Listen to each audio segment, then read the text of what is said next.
택배기사가 코로나19 의심 증상으로 출근하지 못하게 되자 업체 측이 대체할 차량과 기사를 구한다면서 하루에 60만 원을 내라고 요구했습니다.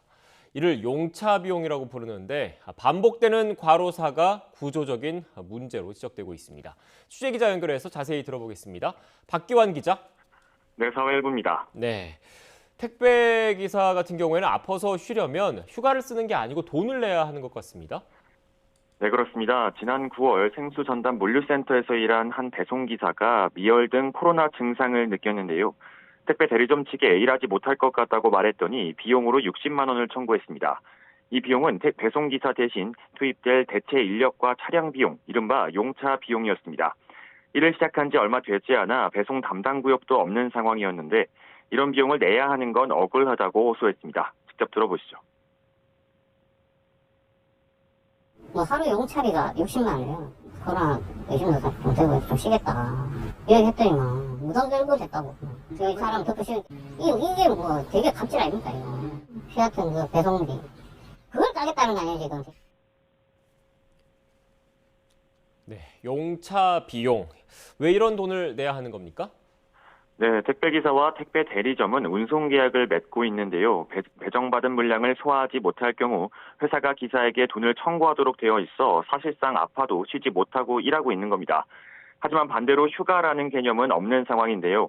택배 대리점에서 유동적으로 대처해 줄 수 있다고 말은 하지만 결국 계약상 아프거나 경조사가 있어도 쉴 수 있도록 정해놓은 날이 없다 보니 용차 비용을 내야만 쉴 수 있는 상황입니다.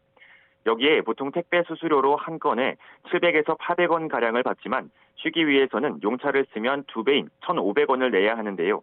상황이 이렇다 보니 배송기사 70% 이상은 용차 비용 때문에 아파도 참고 일하는 것으로 조사됐습니다. 결국 이 용차 비용이 지난해부터 잇따른 택배기사 과로사를 촉발하는 구조적 갑질이라는 지적이 나오는 이유입니다. 택배사나 대리점 측 입장은 어떻습니까? 네, 일단 택배기사들은 근로자가 아닌 각각이 개인 사업자로 등록되어 있습니다. 그러다 보니 당일 소화하지 못한 물량을 대체로 운송할 인력과 차량을 투입해야 한다는 거였습니다. 당장 하루만 지나도 잔뜩 쌓여가는 물량을 무작정 대신 소화해주긴 어렵기 때문입니다.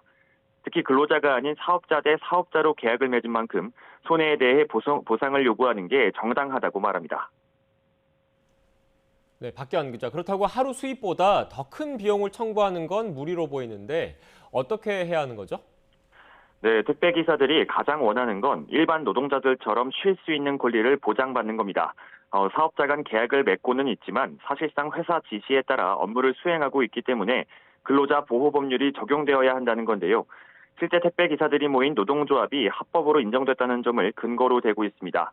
전문가들도 택배기사가 개인 사업자라고 하더라도 휴무를 얻고 돈을 벌지 못하는 손해까지만 감내하는 게 정상이라며 불합리한 계약이라고 지적했습니다. 들어보시죠.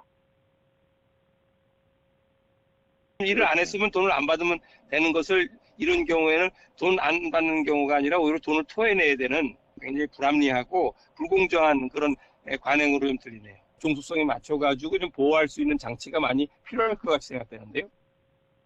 네, 다만 당장 모든 관행을 해결하기는 어렵다 보니 정부 지침으로 공제조합을 설치하는 등 상호 손해를 막기 위한 제도적 장치도 필요하다고 조언했습니다. 지금까지 사회일부에서 전해드렸습니다.